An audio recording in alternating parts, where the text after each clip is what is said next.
Welcome to the On Conversations podcast hosted by yours truly, Dr. Allison. If you're all about comfort zones and sticking to the status quo, this is not your show. Each episode features global CXOs, founders, and fearless industry innovators sharing untold stories of challenging norms, breaking barriers, and redefining success and leadership while transforming lives, businesses, and entire industries along the way. These exceptional quote-unquote human beings share in a candid, unfiltered conversation of how adversity became an advantage, how doubt fueled drive, and how the unconventional path led to an unshakable sense of purpose. One unique part of every episode is my brainchild experience of the unword effect, where guests choose 3 words beginning with un that hold deep, personal, professional, and leadership significance. These words aren't just a creative twist, they offer a lens into the evolution of a leader. Hey there! Thanks for joining us on the On Conversations podcast. I'm Dr. Allison, and I'm excited to share what's coming up today. What happens when centuries of winemaking tradition meet modern leadership and the family business passes from mother to daughter for the first time in history? Cristina Torres is a daughter of Marimar Torres and part of the 5th generation of the Torres family, whose winemaking roots reach back to 17th century Spain. In the 1980s, Marimar founded Marimar Estate Vineyards and Winery, creating a boutique estate that blends Spanish tradition with bold California vision, all while raising Cristina as a single mom and transforming raw land into a thriving heritage. For 5 generations, the Torres family has passed down their winemaking tradition in Spain from father to son. But in 2023, a new chapter unfolded in California. Cristina Torres was named general manager of Marimar Estate, the boutique winery her mother built in Sonoma. It was a historic first. The torch passed not only across generations, but from mother to daughter. Now leading with vision, heart, and a passion for wine, Cristina isn't just honoring a legacy, she's reshaping it. With a collaborative mindset, deep respect for the craft, and the desire to lead with purpose, Cristina's story is one of generational evolution, confidence building, and the delicate balance between honoring tradition and embracing innovation. We're raising a glass to a legacy rooted in soil and soul, and what it really means to lead where your roots run deep. Welcome back to another episode of On Conversations. I'm your host, Dr. Alison Schmidt, and today I am thrilled to be joined by Cristina Torres to have an unconventional conversation. Cristina, you are amazing.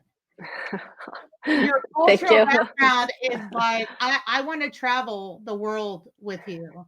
And I definitely want to learn more about French wines from you as well.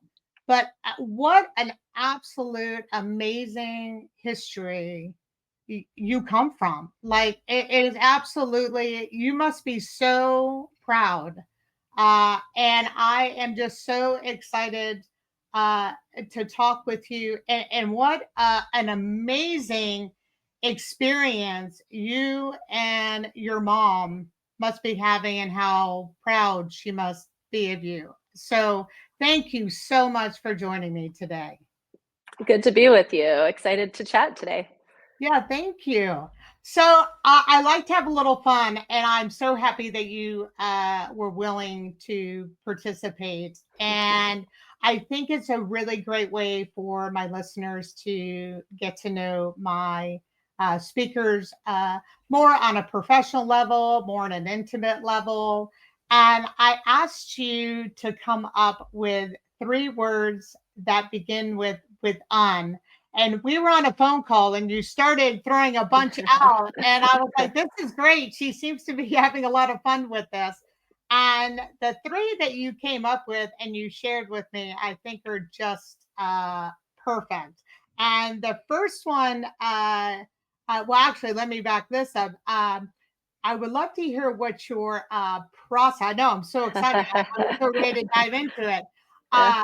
What was your process? One, when I asked you to sort of go through this exercise, and where did you sort of take it from there? Yeah. So at first glance, I admit, I was like, gosh. And I even said to you, gosh, words that start with un sound negative. Like, Yeah. I'm going to have to think of ones that, of course, are not negative. Well, at least I prefer to. And so then I think I was like Googling while we were chatting. And then I was like, you know what? This being 2025 and all, after our conversation, I went to ChatGPT and I think I typed in, give me a list of words to like that describe character personality that start with un. And so thank you, ChatGPT. ChatGPT gave me a nice list that I then felt really good about picking from. That's fantastic. Listen, there is nothing wrong with using the ChatGPT to kind of get the Yeah. brain flowing. So your first words you came up with was unifying. I thought that was a great word. What was that about for you, and how did you feel that word represented you, and in what ways? Yeah, absolutely. Gosh, unifying really spoke to me. I'm definitely someone that I would call myself a people pleaser, and I love making people happy, and for good and for bad, especially as a leader. I've been working on, and I think it'll be a lifelong journey to find that balance because as a leader, well, I got to be comfortable with not being liked. And so I think I am making some progress. But yeah, unifying, I mean, I think that really speaks to I love bringing people together, whether that's, gosh, like personally hosting, organizing things with friends. I love kind of organizing things with the team and just that collaborative energy on our team is so important to me, and let alone is such a positive, and is really just crucial for like a productive and like exciting place to work. Sure. How do you feel unifying fits for you kind of in your new role? Is that sort of when you were thinking about unifying, were you thinking about it from your leadership role, your big role that you took over in 2023? Yeah, yeah, that definitely. I think was the main like kind of context and that comes to mind for this word. And my mom and I also have this will tie into the second word as well. My mom and I have very different styles. We are, of course, products of very different generations. She had me at age 43, as well as very different upbringings, like being raised in Spain under Franco. I was born in the Bay Area, raised in the 90s. So yeah, we have very, very different styles. My style is a lot softer. Her style is a lot more firm. And then again, for good and for bad, I am still working on finding that balance. But yeah, I think unifying still really brings to life kind of my approach to wanting going sometimes too far, but really wanting us all to be on the same page and kind of be united. Well, I look forward to us getting a bit more into, especially that transition of the baton, if you will, Yeah, because I bet that really will speak a lot to how this new leader, how the leadership is, and I know your mom probably still has some hands in the pot, for but sure. how that fully is going to really transition over to you. So I look forward to us kind of diving into that part as well. So your second unword was understanding. Exactly. And so this ties in with unifying, again, with kind of my style, which I do think is a bit of a, you know, there's a spectrum, a pendulum, maybe a pendulum swing as well, right? And so my mom is over here. And I think as a result, I've also come over this way, in that, um, yeah, I mean, also, it makes all the sense in the world. She, in a lot of ways, like, was doing things on her own and kind of like fighting, um, for her place in, you know, XYZ, whether it was professionally. And so, yeah, she's a fighter. She, you know, is used to doing it on her own and raising me on her own at that. And then I think I go in a different direction on the pendulum, perhaps, perhaps compensating, where I really want to, like, understand people and understand where they're coming from, and, you know, for good and for bad, really want to be sure that I, like, understand the different pieces so that then I can, you know, work with people to, whether, you know, and this is professionally and personally, Good. you know, work with people to get an understanding of, okay, like, what's going on here, what do we want to do differently, you know, what could we have done differently, and how does that change, how we want to, move forward. And, yeah, so I think that translates to, um, I'm very approachable, and I think my team, you know, friends, anyone, I certainly have my standards, and I see all the details, but I think that people feel very comfortable, coming to me, and knowing that I will understand where they're coming from. Like, there's something that I really believe is that, gosh, if you have like three different people in a conversation, not only is there not like one version of the truth, there's like probably more than three Of versions course. of like what happened between those three people. So, like, yeah, I know that, like, what I deem to be like the truth or the facts, like, is can be viewed very differently, or different, you know, on a scale, by different people. And so it's like, well, okay, this was your understanding, and if there was a miscommunication, like, let's understand how we, you know, avoid that. Or, yeah. I have a question around that. So, do you find your leadership style, when you were talking about understanding, is it about listening to everyone's point of view and then deciding from your leadership on or what your gut possibly is telling you on where you need to go based upon the information and understanding the information you're receiving? And would you describe your mom's possibly as, I'm listening, but I already know the answer and where we're going? And this, Yes. and actually, by the way, this Yeah. is the decision, but thank you for bringing that to my attention. Yeah, absolutely, absolutely. Yeah, my mom has, like, she's pretty much made up her mind about things. Like, she makes decisions really quickly, which I also, I think, as a result, like, go quite a bit in the other direction, where I want to have all the data. I want to, like, get data from different people, run numbers where they're relevant, and, you know, have a plan. Okay, this is, you know, the decision.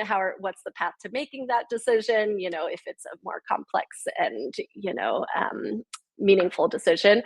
Whereas my mom is like, oh, we have 5 minutes before the next meeting. We need to do this right now. And, yeah, and she's already, you know, made up her mind. Yeah. Oh my God, that is a perfect example. I was just sort of getting that getting that Yep. vibe. Exactly, exactly. Yeah, and it does, I'll be honest, it does drive her crazy, that I can be pretty slow to make decisions. And then of course, I struggle with her pressure on me, because she's getting stressed out. And yeah, so we, in a lot of ways, when we're in our rhythm, and we really have made a lot of progress through the ups and downs. We have really complementary styles because we bring such different pieces to the picture, and kind of um, to leading a team. And so I certainly go to her and say, oh my gosh, what do I do? Like, I need to be, and I know that I need to be more firm, and kind of like talk through how do I communicate this. Sure. Yeah, no, I think that's so I so appreciate you talking about that because it it's not only just working from different generations, but now you're also dealing with different type of leadership styles as you're really getting your feet into your permanent role, which we will Mhm. get into as we begin to talk about unfolding. So your third word obviously is unfolding, which I now that you've really explained it even just a little bit more to me before we even started this podcast, I now really think what a beautiful word and what a meaningful word that unword is for you and your journey that you've been on. Please share that. Yeah. Yeah, absolutely. I am, gosh, a huge believer. I think it is a thread through every part of me that I want to like get better, learn, grow. And so, absolutely, I feel that I am and always will be unfolding, and developing and growing and stumbling and picking myself up. Yeah. And my mom always says, I'm sure she's not the only one, you learn so much more from your mistakes than your achievements, your successes. And yeah, so I think that really brings to life my I always I'm a super understanding person when things don't go well. Like, we might be, not thrilled, but my focus, as long as we're all acknowledging what happened and just being transparent, my focus is always um, understanding better and figuring out what we can do differently. And yeah, my journey as far as that word unfolding, it's funny, like, pretty much my whole life, I knew, I was really excited and proud to join the business and to continue my mom's legacy, our family legacy, and really my mom's story here in California, having founded the business here. And so I always knew that I wanted to join the business. And for me, it was a matter of how do I prepare myself to join the business. That Yeah, I thought, please share a little. yeah, Please really say kind of who you are and what your business is all about. I just yeah, want the viewers. So please share that and then dive into that part of your story. I think would be great. super, yeah. So, well, let's see, we've got the business here. My mom founded Marimar Estate in Sonoma County. We're a winery, and we have two vineyards, which we source all of our fruit from these two vineyards to make our wines. And it is a very hands on project, from start to finish, from growing the grapes to bottling, is all on property. And so it really is, well, our family heritage in Spain that you spoke to at the beginning. My mom, grew up, well, as a woman in those days, not so much in the business, but alongside the business. Was it was it's a part of our, it's our heritage, has been in our blood, really. And so she founded the winery here, basically, I mean, while raising me. It was literally simultaneously. So she bought the land and started the winery from scratch. Yeah, she did. She did. So, well, if we want to go to shall I go to the story of how my mom moved to this country? Oh, It's a good sure, one. please. All Yeah. right. So she was, she would accompany my grandfather promoting our family wines from Spain. And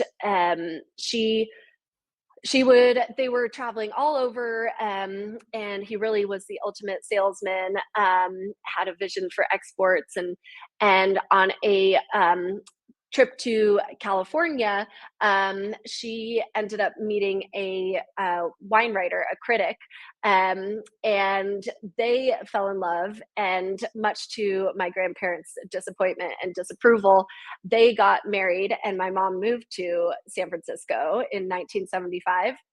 Um, they did not approve, specifically because she was so far away from parental control. So And she was already on an unconventional path. oh yeah, my So mom, you were destined to have an unconventional path. exactly. And she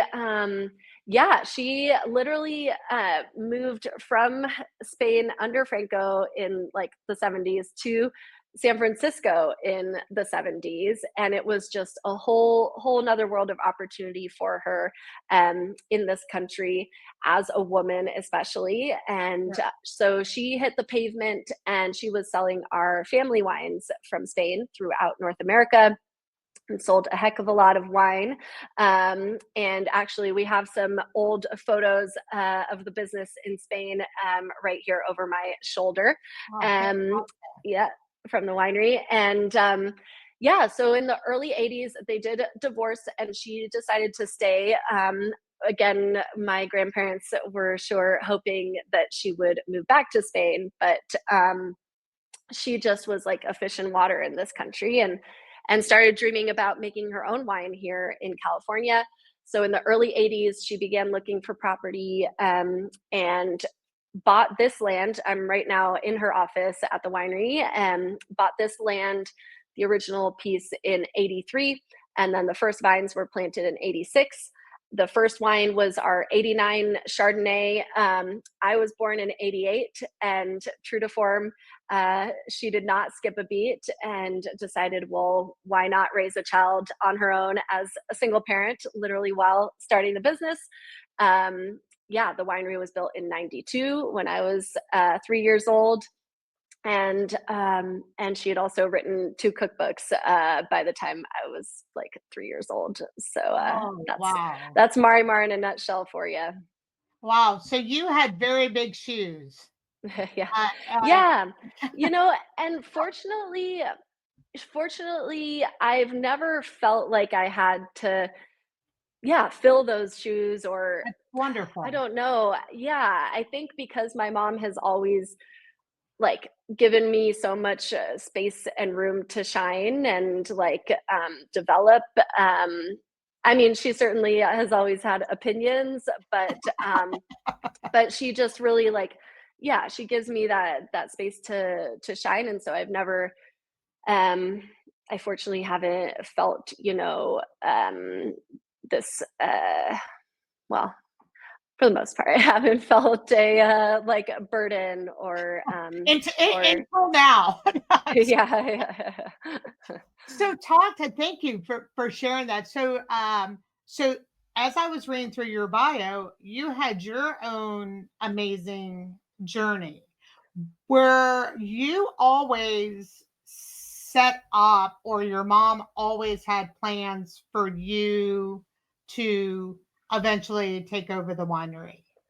So actually, I was quite young. I don't know if I was like 8 or 9 or 10, but the story goes that my mom did not expect me to want to join the business because she has always worked such long hours. She imagined that I would not want that path, and so the story goes that I was like 8 or 10, and she overheard me, talking to some adults, maybe at something related to the business, and telling these adults that I wanted to go into the wine business, and she was surprised.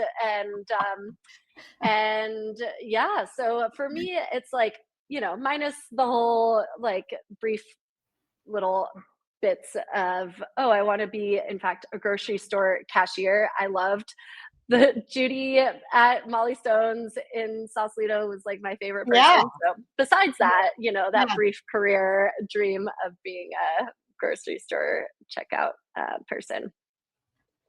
Wow. So what was it as you from you were director, and then what was sort of those conversations sort of like where your mom is like, okay, I'm getting older. This is now I'm looking to sort of hand over the reins.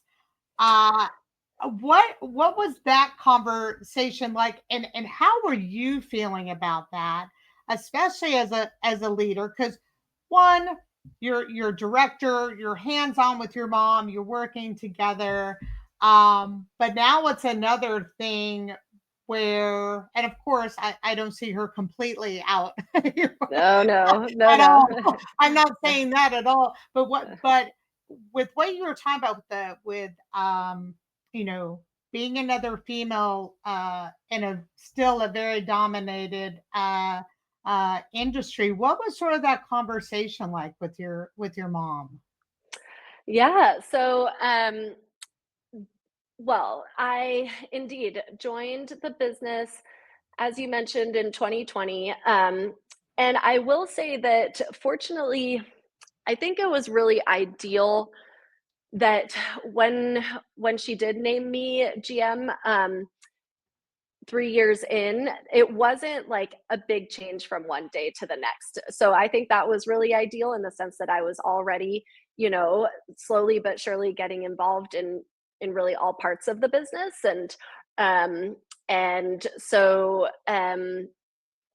there's that. I mean, as far as how the conversation went and that journey, we absolutely had our ups and downs, and hey, we still do. Like a year and a half in, was a bit of a crisis that summer. A year and a half in, yeah, understandably was hard for her, and hey, it's even hard for me with team members to let go of little things that in my mind are like, no, it should absolutely be that way. So yeah, we had a our rough patches, not understanding each other, and butting heads. But what I will say, as far as how that went, um well, she brought it up like in the car on the way to a dinner with some women industry friends. This was like in January of, yeah, 2 years ago, and she was like, you know what, I think I think you could be GM, or I think you're ready, or something. And I'm like, what? Yes, yes. It was just like that. And it wasn't like this conversation. I had honestly not expected it to come then. I wanted and saw a path to that. But yeah, she just kind of made the decision, which is pretty darn ideal, I think, where it wasn't like a negotiation.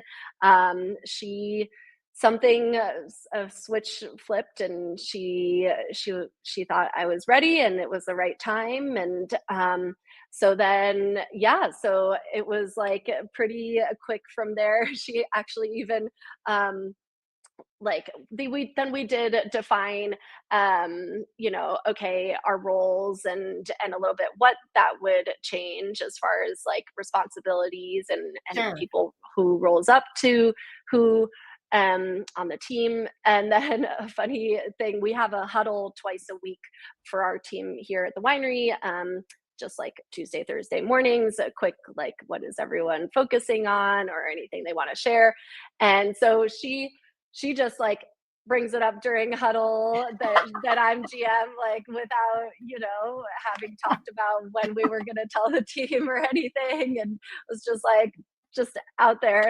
And it was kind of this like pause. And then the team, started clapping a little. And so, yeah. And that's my mom. Like we were saying, she just kind of makes decisions and just goes. And she, which is, I could certainly, learn some things from that approach. I will also say that since, over the last 2 years and gosh, I don't know, the last year, even 9 months or so, it's been really quite smooth, all things considered. She, it's been a gradual process of her taking, little steps back. And I think it's just that natural progression where she feels confident in me and comfortable, and really trusts me and the team. And she is certainly still very involved, especially running our events, which she always cooks a full meal. She also is still very involved in production side and export sales, especially. Well, let me ask you this. Family businesses have their own dynamics outside of public sector or even nonprofit. And so you've been now in your new role as GM, we're saying probably about a year, maybe A a little little, bit yeah, more 2 than years. about 2 years now. Yeah. How do you feel that, how does a family business and how do you specifically, because you have your mom's leadership style and you have your leadership style and you both are there. How do you both seem to work together? Because I think it's really important for other uh, family business owners to, and especially when you have two very different personalities. Both are great personalities. Yeah. Both people want the best for the common goal. And Yeah. then on top of that, you have a mother-daughter Yeah. relationship that even makes it even more fun. How is there an example or how you and your mom really work uh, uh, together, and even when those times do get a little little dicey, and where do you see the winery going from here, sort of under your main leadership as she begins to sort of transition out delicately, if you will? Yeah. Yeah. I mean, I don't have like, a concise answer to that. I think while I went to business school, I took family business classes at Wharton and elsewhere. Gosh, there's still so much of it is kind of like learning as you go and being in those situations and then seeing how we navigate. And certainly at times leaning on other people, whether they're people that we turn to individually as advisors, and our own therapists. Big believer, each of us in therapy. Yeah, I mean, gosh, just to speak to that briefly, like my mom, when I was like 3 or I don't know, 4 years old, we started seeing like a family counselor, like a family therapist. Fantastic. Yeah, so it's been a part of my life from the beginning. Has that continued? Yeah, Do you and your mom still, which probably really helps, as you Yeah, both so are running a business together. we do still Yeah, thank know you this for woman. sharing that. Yeah, we don't meet with her like too much or that much, the three of us, but like over the past 5 years we have here and there, and my mom still talks to her like independently. She's wonderful. And yeah, I mean, as far as, gosh, there's also something to be said for the expectations in the workplace and the different generations as far as company cultures and kind of, it was very standard and expected to have like a more hierarchical structure and a firm leader, um, um, and now it is a much more, generally speaking, like leadership styles are generally, and workplaces are more collaborative, more, a bit more flat, and so it makes sense also, So it's like not me pretty being. much your mom and you, even though she's obviously been doing this a lot longer, but you both really try to be on equal playing field and an equal respect for one another, even though there may be some disagreements on possibly maybe your approach to something or your strategy approach to something versus maybe hers. For sure, yeah, and I mean, we definitely do our very, very darndest to not disagree in front of team members Of or, like, course. other people. That's, like, Yes. we can certainly have our disagreements behind closed doors, but that's something that we really try to, I mean, we don't always succeed, but we really try to not, contradict or undermine, each other, and so, yeah, so I think, it is, boy, it is certainly, yeah, a journey and a process. Was there when your mom started this winery, and so it definitely a women owned winery, uh was it very important for her to run it very differently than the past generations in Spain? And then or do you find that some of those still exist, but also with your leadership, some of that may have changed a little bit? Does that make sense? I mean, yeah. So the thing is, my mom, she's not someone to like mull over how she should do something or why. She just kind of does it. Yeah, it's more of a gut, right? And she Yes. doesn't really weigh or, I mean, there are exceptions, but yeah, it wasn't like a an active decision or like a strategic, decision to do things differently. And then, for example, we've done in Spain in our business there, or how our family has done it. Um, and I absolutely do think that, yeah, it's a melding of our styles and what we each bring to the table. And yeah, And with respecting the past traditions and yeah, generations. Obviously, that's very important to uh, your mom. That was a huge part yeah, of her life. And so bringing that level, continuing that level of tradition mhm. into this winery, I'm sure is extremely, extremely important to both of you and who else is associated within the winery.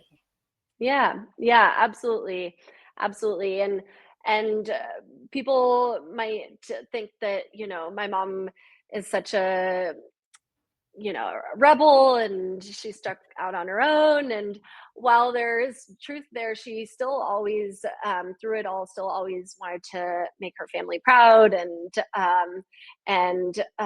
even though boy, in our family, it is hard to, our family, we're not big on, giving praise and giving big pats on the back. It's usually more of like finding the next thing or finding what could have been still done better. Um, but yeah, she's still always wanted to, yeah, make her, especially her parents and yeah, her brother Is proud. that important to you in how you are leading now? When you say within a family, because we are our family, Mm. and then we sort of pick and choose. I didn't really like that, or I really wish more of that happened. And just sticking with that for a moment, is that important to you, one, as a person, and two, is that so important for you that you bring that into your leadership style within the winery? As far as like a more When we talk about praise and thoughtful, recognition. oh Yeah. yeah, Yes. yeah, that's for sure, for sure. Yeah, I am very generous with just like constantly peppering in positive feedback. And I think that, yeah, and it is also in Spain, the family business has grown to a scale in recent generations where it certainly is on a much larger scale than we are here. Um, Gosh, yeah, at Torres there are over 1,200 people that work for Torres, mostly in Spain, but internationally. And here we've got, including our full-time vineyard crew, a very important part of our team. We're in like the low to mid 20s, including our part-time tasting room team. Wow, but you and I talked prior to this podcast, and you basically hold like 20 full-time jobs with Yeah, it under yeah, your yeah, one title, with yeah, everything that you touch yeah, within the winery. So yeah, yeah, yeah, don't minimize your winery at all. yeah. That is a much bigger winery for sure, but you're doing quite a lot there. You We've touched always got our on. hands full. Oh, definitely, definitely. Yeah. I wanted to ask you another question, sort of around. You mentioned that we learn from our mistakes, and there are listeners who are part of family businesses and a lot of tradition. Is there a story that you can sort of share that would kind of have a nugget of how you overcame something around that mistake and really how you kind of overcame that? Because sometimes you can feel that those mistakes are even more pressured when you're uh, dealing in a family business than maybe in another type of business.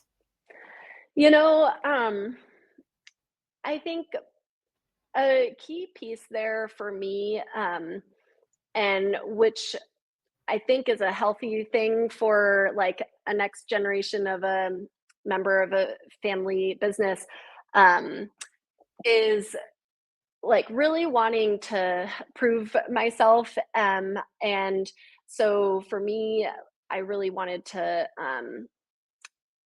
prove to myself as well as to my family, to others, acquaintances, friends, you know, and beyond, that I was, yeah, that I was capable, that I wasn't just, handed, even though I live a very like privileged life and have had so many opportunities, that I wasn't necessarily just, handed the reins, that I have earned, and that I'm capable of these responsibilities, of having these responsibilities. So I think for me, like, gosh, it's just always been this, I don't know, you might even say chip on my shoulder, right? To really prove and and know that I've earned it and that I'm capable, and to show that to others. And as far as like picking myself back up, you know, Gosh, I mean, my mom has always been there for me, and so like no matter what, yeah, I could call her, and yeah, it makes me like kind of emotional because it is so yeah, so beautiful, Yeah, how she would I just, can sense that. I'm already yeah. feeling that over. I think that is so.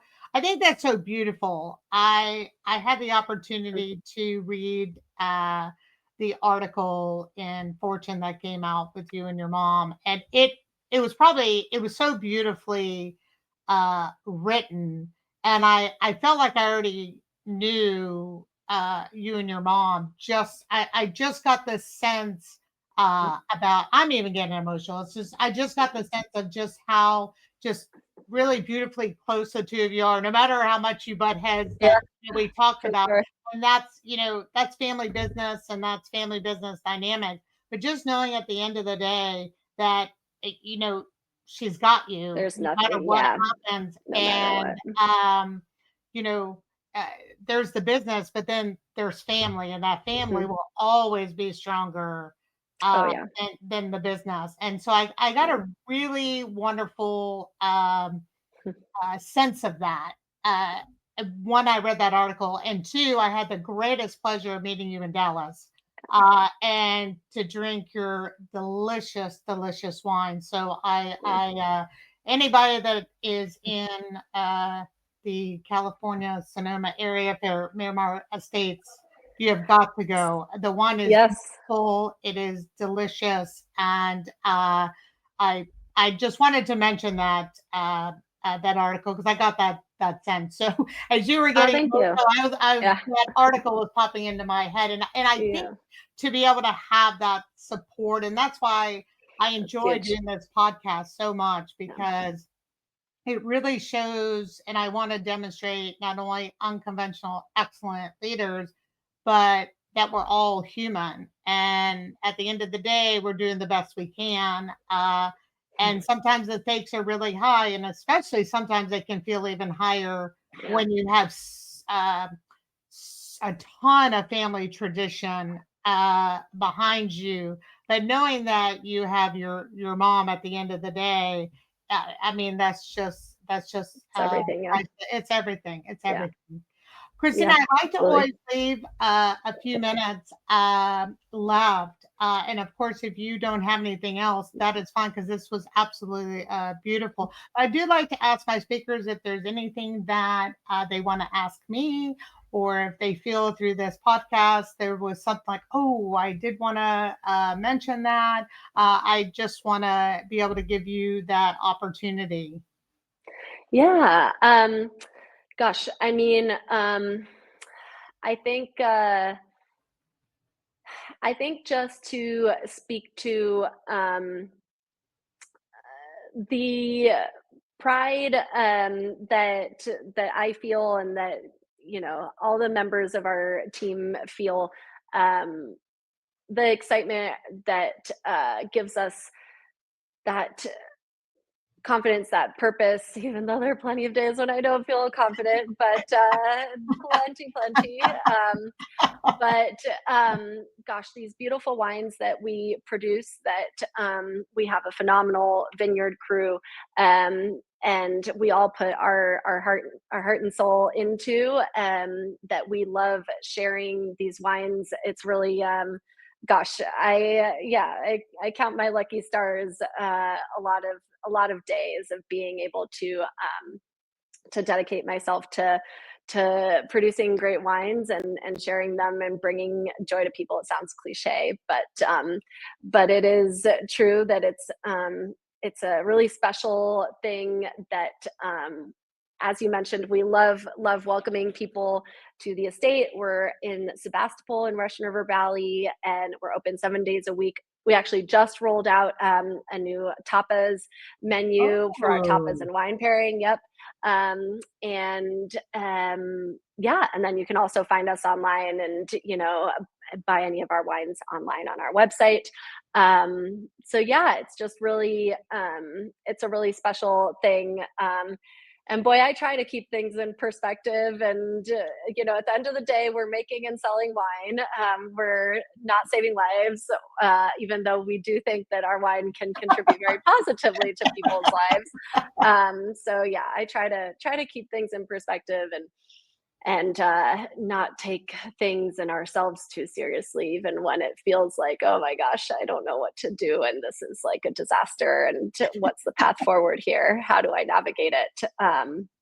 But yeah, we have a phenomenal team, and it really is something, being able to count on someone like that, the way that I my mom and I count on each other.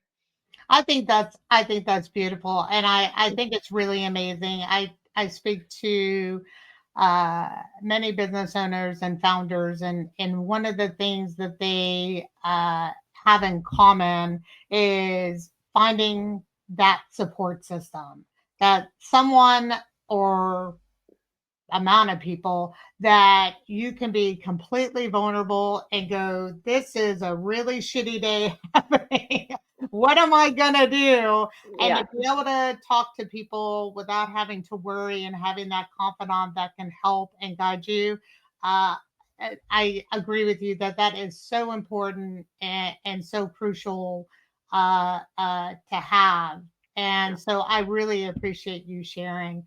And Christina, thank you Uh, so much for joining me. I appreciated you taking us through your journey.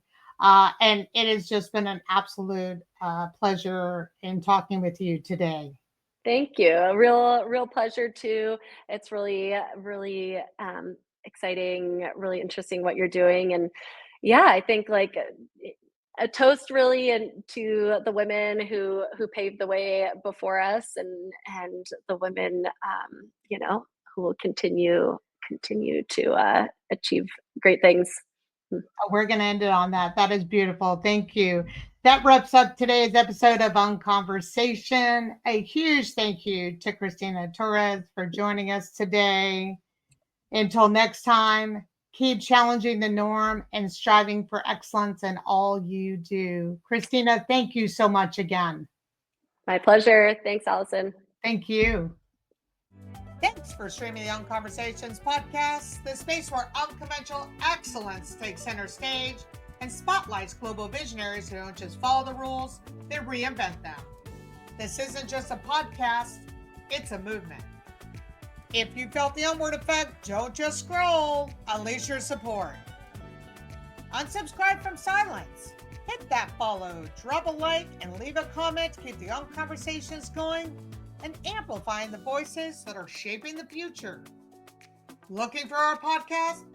Don't worry, it's all in the show's description. Tune in to the next episode of Unconversations, where we unmute the truth and uncover the unexpected.